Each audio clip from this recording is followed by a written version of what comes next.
Per la seconda e ultima batteria troviamo in corsia 1 Elisa Bernardi, alla 2 Angelica Piccini, alla 3 Alice Groppo, alla 4 Victorita Alexandra Bogdaneci, in 5 Alessia Cadiu, alla 6 Lucia Menegaldo, in 7 Martina Roberto Lacatusu, in 8 Elena Rossi.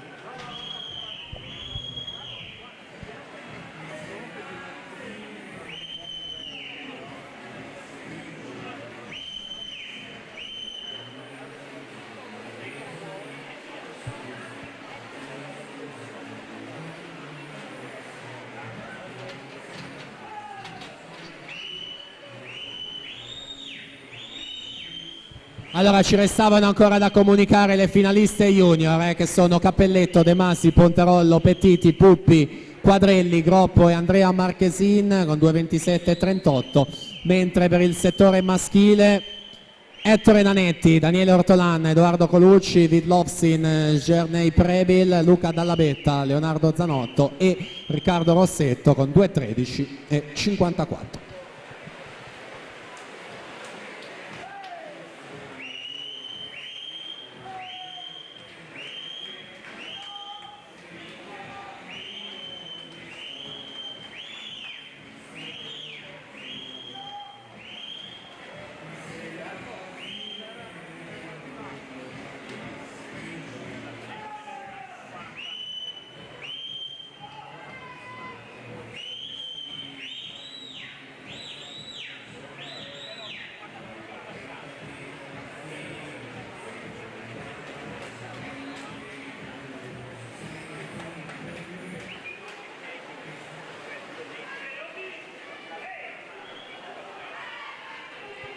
Federica Pozzobon 2.21 e 52 su Elisa Allibardi 2.21 e 71.